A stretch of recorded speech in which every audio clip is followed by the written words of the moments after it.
ఇప్పుడు random blood sugar, semen analysis, diagnostic tests పై 50% discount, ఉచిత IUI మరియు IVF కన్సల్టేషన్, ఉచిత అల్ట్రాసౌండ్ స్కానింగ్ అందిస్తున్నారు. 49 అంటే సంతానం, 49 అంటే సంతోషం. ఈ మధ్య కాలంలో జగన్ గారు 50 మంది సిట్టింగ్ ఎమ్మెల్యేని మార్చే అవకాశం ఉందని సోషల్ మీడియాలో బాగా వైరల్ అవుతుంది.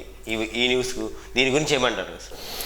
యాక్చువల్గా ఎలక్షన్స్ దగ్గరకు వస్తున్నటువంటి సమయంలో స్థానాలు మార్చడం అనేది సహజం. అన్ని పార్టీలు చేసేటువంటి పనే ఇది. ఈరోజు జగన్మోహన్ రెడ్డి గారు ఏమి కొత్తగా చెయ్యట్లా. సో ఆల్రెడీ 11 మందిని మార్చారు. ఇంకొన్ని స్థానాలను కూడా మార్చే అవకాశాలు ఉన్నాయి అనేటువంటి వార్తలు వస్తున్నాయి.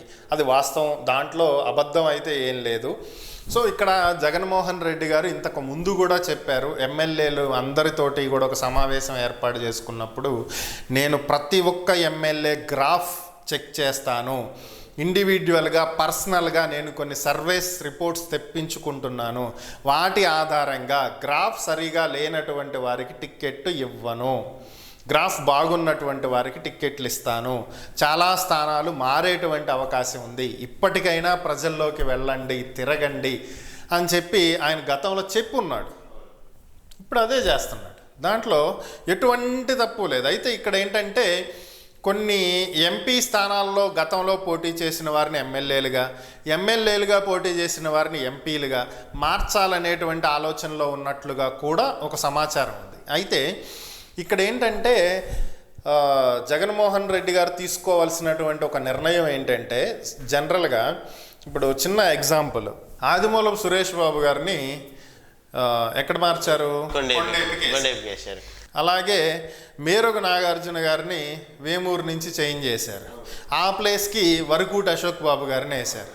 అలానే విడుదల రజనీ గారిని గుంటూరు వెస్ట్కి వేశారు. అంటే వీళ్ళ క్యాడర్ అనేది వాళ్ళ స్థానాల్లో ఉంటుంది. ఇప్పుడు వరకూటి అశోక్ బాబు గారు ఇంతకుముందు కొండేపిలో ఉన్నారు, అంటే ప్రకాశం జిల్లా, ఉమ్మడి ప్రకాశం జిల్లా. వేమూరు వచ్చి ఉమ్మడి గుంటూరు జిల్లా. సో ప్రకాశం జిల్లాలో ఉన్నటువంటి ఆయన క్యాడర్ని తీసుకొచ్చి గుంటూరు జిల్లాలో ప్రచారం చేయించుకోలేరుగా, ఎలా చేస్తాం? సాధ్యం కాదుగా.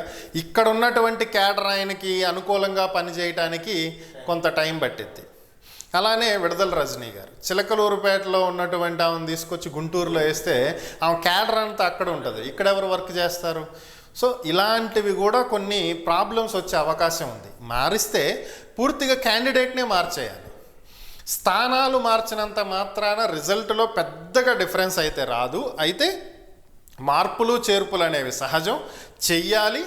అదే చేస్తున్నారు, ప్రక్షాళన దిశగా అడుగులు వేస్తున్నారు అనుకోవచ్చు. అంటే ఇంతమందిని మార్చడం వెనక జగన్కి భయం లేదంటారా? భయం ఉంది కాబట్టి మారుస్తున్నారు అనేది టీడీపీ వాళ్ళు అంటున్నారు, జనసేన వాళ్ళు అంటున్నారు. అంటే దీన్ని భయం అని ఎందుకు అనుకోవాలి? భయం అని అనుకుంటానికి ఏం లేదు. సో సింపుల్గా చెప్పాలంటే వాళ్ళు అంత నెగిటివ్ ఉంది కాబట్టి, వాళ్ళ పార్టీకి అంత నెగిటివ్ ఉంది కాబట్టి మారుస్తున్నారు ఇంతమంది ఎమ్మెల్యేలని అంటున్నారు. మరి ఇక్కడ నెగిటివా పాజిటివ్ అనేటువంటి అంశం పక్కన పెట్టేస్తే, ఇప్పుడు 2014లో మంగళగిరిలో ఎవరు పోటీ చేశారు?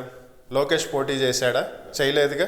2019లో పోటీ చేశాడు. మరి ఎందుకు మార్చారు ఆ స్థానాన్ని? లోకేష్కి ఇంకో చోట ఎక్కడన్నా ఇచ్చి ఉండొచ్చుగా.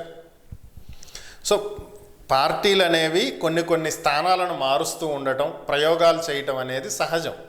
గతంలో కూడా జరిగినవి ఇలాంటివి. గతంలో కూడా ప్రస్తుతం బొల్లా బ్రహ్మనాయుడు గారు పెద్ద కూరపాడు దగ్గర చేయటం జరిగింది. సో ఇప్పుడు ఆయన ఎక్కడున్నారు? వినుకొండలో ఉన్నారు. అసలు దీనికి దానికి ఏమైనా సంబంధం ఉందా? సో ఇలాంటి ప్రయోగాలు గతంలో కూడా జరిగినాయి వైఎస్ఆర్ కాంగ్రెస్ పార్టీలో, ఈరోజు జరుగుతున్నాయి. సో వాళ్ళ మీద ఏదో నెగిటివ్ వచ్చిందనో, అవినీతి ఆరోపణలు వచ్చినాయనో, లేకపోతే డబ్బులు దోచేశారనో, ప్రజల సొమ్ము తినేశారనో మార్చట్లేదు.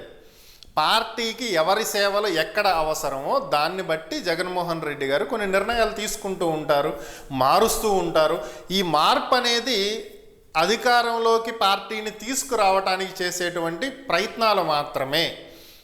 ఇందులో చాలామంది తమ స్థానాలే కోల్పోవచ్చు, లేదా మరొక స్థానం నుంచి పోటీ చేయాల్సిన పరిస్థితి రావచ్చు. ఓవరాల్గా ఇవన్నీ ఎందుకంటే అల్టిమేట్గా పార్టీని మరొకసారి అధికారంలో నించోబెట్టడానికి. సో అంతే, అంతకుమించి వేరే ఏముండదు. అంటే తెలంగాణలో మార్పు లేకనే కేసీఆర్ ఓడిపోయారనే వస్తున్నాయి. అలానే జగన్ని కూడా వీళ్ళ క్యాడరు అలా చేస్తుంది, అలా ప్రలోభ పెడుతుంది. అంటే మారుస్తేనే మనం గెలుస్తామనేది వైరల్ చేస్తుంది సోషల్ మీడియాలో. అంటే ఇప్పుడు తెలంగాణ ఎన్నికలకి ఇప్పుడు random blood sugar, semen analysis, diagnostic test పై 50% డిస్కౌంట్, ఉచిత IUI మరియు IVF కన్సల్టేషన్, ఉచిత అల్ట్రాసౌండ్ స్కానింగ్ అందిస్తున్నారు. 49 అంటే సంతానం, 49 అంటే సంతోషం. న్యూగా ఉండేటువంటి ప్రభుత్వం మీద వ్యతిరేకత రావటం అనేది సహజం. ఎంతో కొంత వ్యతిరేకత వస్తుంది. సో దాంట్లో భాగంగానే ఆ వ్యతిరేకతని పక్కకు తప్పించడానికే క్యాండిడేట్లు మార్చాలనుకున్నారు. బట్ ఇక్కడ జగన్మోహన్ రెడ్డి గారి ప్రభుత్వం ఉన్నది ఒక్కసారే. సో ఇప్పుడే ప్రభుత్వం మీద అంత వ్యతిరేకత వచ్చేటువంటి పరిస్థితులు ఏం కనిపించట్లా. సో అందులోనూ ఇక్కడ సంక్షేమ పథకాలు నేరుగా బెనిఫిషరీకి అందుతున్నాయి. మధ్యలో ఎటువంటి ఇన్వాల్వ్మెంటు లేదు. సంక్షేమ పథకాలని పూర్తి స్థాయిలో అమలుపరుస్తున్నారు ఇక్కడ. సో అలాంటప్పుడు ప్రజల్లో వ్యతిరేకత వచ్చే అవకాశాలు ఏమున్నాయి? ఇక్కడ ఏమీ లేవు కదా. సో అక్కడంటే రకరకాల ఇష్యూస్ జరిగినాయి. రీసెంట్గా జరిగినటువంటి కాళేశ్వరం ప్రాజెక్టుకి సంబంధించినవి కానీ, TSPSC పేపర్ లీకేజ్ కానీ, ఇంటర్ విద్యార్థులకు సంబంధించినటువంటి మార్క్స్లో వచ్చిన డిఫరెన్సెస్ కానీ, ఇలా కొన్ని అక్కడ ప్రభావితం చూపించినాయి. ఇక్కడ పరిస్థితులు వేరు, ఇక్కడ భౌగోళిక స్వరూపాలు వేరు, డెమోగ్రాఫిక్స్ వేరు, జియోగ్రాఫికల్ వేరు. సో ఇవన్నీ వేరు. దీంతో కంపేర్ చెయ్యనే లేము.